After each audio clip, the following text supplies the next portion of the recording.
My name is Mary Cathryn Ricker, and I am a National Board Certified middle school English teacher, currently serving as your Executive Vice President.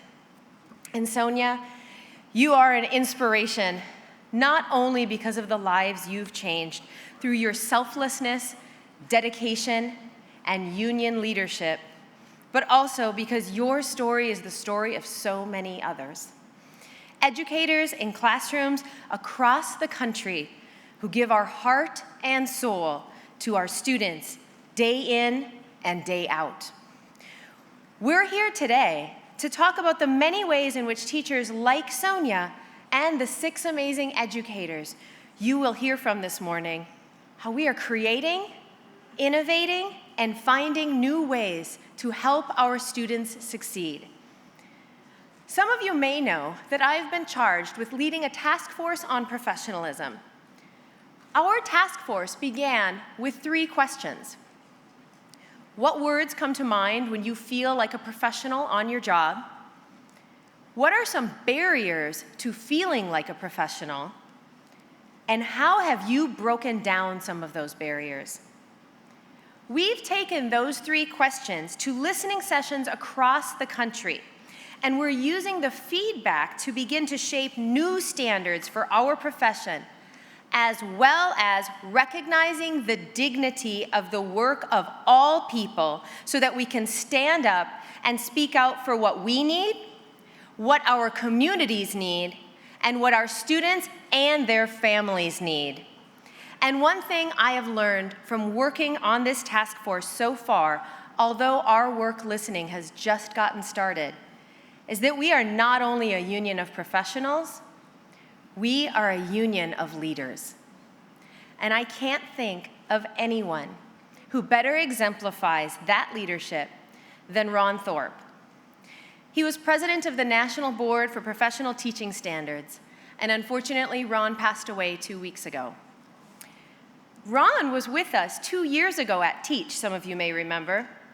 I distinctly remember, because I was in the audience, mesmerized by his articulate, passionate, and emphatic explanation of why teachers must take command of our profession, how it was both our duty and our destiny. I had had the chance to meet Ron earlier that year, so I was excited to storm the stage afterwards to introduce him to some of the fellow National Board certified teachers with me from St. Paul, where I was still local president. Little did I know that when we got to the stage, after he spoke, he would already be mobbed like a rock star by other NBCTs and admirers. Gracious as he was, he took time to greet every last one of us, 6 deep surrounding him. I truly believe that he wrestled as many of his last breaths as he possibly could away from the lung cancer competing with him to breathe life into our professionalism and into our voice. And I am committing to you today that I will pledge my every breath as a teacher leader to give voice to the schools, the teachers, and the profession we all deserve. Here is Ron at Teach in 2013, giving his usual wise counsel about how we can all work together to elevate the teaching profession. So Ron is bringing the National Board into exciting new directions.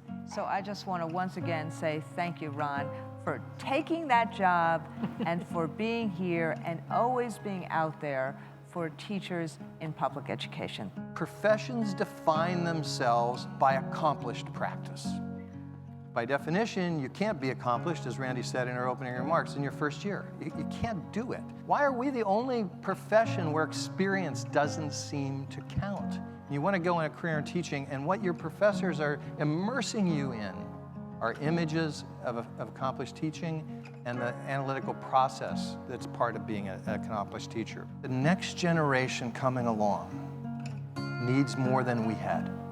We have to have the courage to say, we didn't have that opportunity, but my young colleagues are going to have it. And that's what I'd urge you to help us with.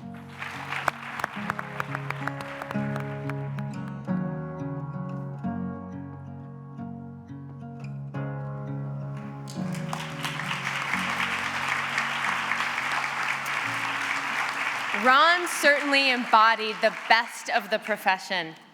And while his death leaves us with a huge loss, both personally and professionally, his vision, our vision, lives. You will see it in the teacher leaders joining us for today's panel, who show us in ways big and small what it means to affect change for our profession and for our students.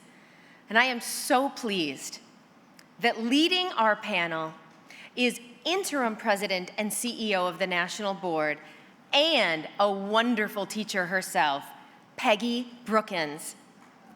Peggy co-founded the Engineering and Manufacturing Institute of Technology at Forest High School in Ocala, Florida, before joining the National Board.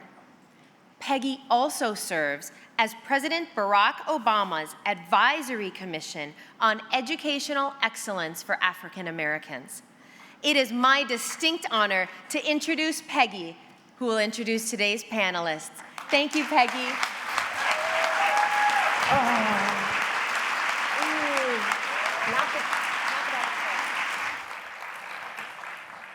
Good morning.